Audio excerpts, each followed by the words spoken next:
কিছুদিন আগেই কিন্তু আমি আমার ছোট বেবি জিদানের চুল টাকু করে দিয়েছিলাম। চুল কেটে দেওয়ার পরে তো বাচ্চাদের চেহারা আসলে একদমই চেঞ্জ হয়ে যায়, আমার একটু মন খারাপও হয়েছিল। আর তারপর দেখো মাত্র কয়েকদিনের মধ্যে মাশাআল্লাহ চুলের গ্রোথ অনেক সুন্দর এসে গিয়েছে। তো আমার বেবির হেয়ার গ্রোথের জন্য আমি নাকিয়ার এই বেবি হেয়ার অয়েলটা ইউজ করেছি, যেটা আমার বেশ ভালোই কাজে দিয়েছে। বাচ্চাদের মাথার স্ক্যাল্পে কোনো সমস্যা থাকলে অথবা চুলটাকেই সুন্দর রাখার জন্য এই বেবি হেয়ার অয়েলটা কিন্তু খুবই ভালো, কারণ স্পেশালি বেবিদের জন্যই বানানো হয়েছে এটা।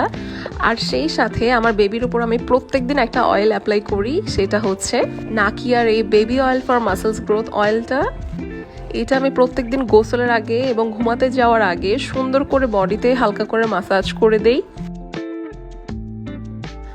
এতে করে বেবিদের স্কিনে যে ড্রাইনেসটা থাকে সেটা একদমই চলে যায়, সুন্দর সফট হয়ে যায় স্কিনটা। অয়েল মালিশ করার জন্য বেবিরা তো আরাম পায়, সাথে কিন্তু ওদের স্কিনেও সুন্দর একটা গ্লোয়িং একটা এফেক্ট চলে আসে। তো মাসেলস গ্রোথ অয়েলটা তো আমি রেগুলার ইউজ করি, কিন্তু বেবির যখন সর্দি কাশি অথবা ঠান্ডা লাগে তখন আমি নাকিয়ার এই baby oil for cold and calf এই অয়েলটা ইউজ করি। যেহেতু ওয়েদার এখন খুব ঘন ঘন চেঞ্জ হচ্ছে, তো এখন বেবিদের কিন্তু ঠান্ডা লাগারই টাইম। তো বেবির ঠান্ডা লাগলে আমি যেটা করি, বেবির বুকে এটা সুন্দর করে আলাদা করে মাসাজ করে দেই, এতে করে বেবি অনেক আরাম পায়। সাথে একটু পিঠে, কানে, গলায় এখানেও হালকা হালকা করে একটু দেই।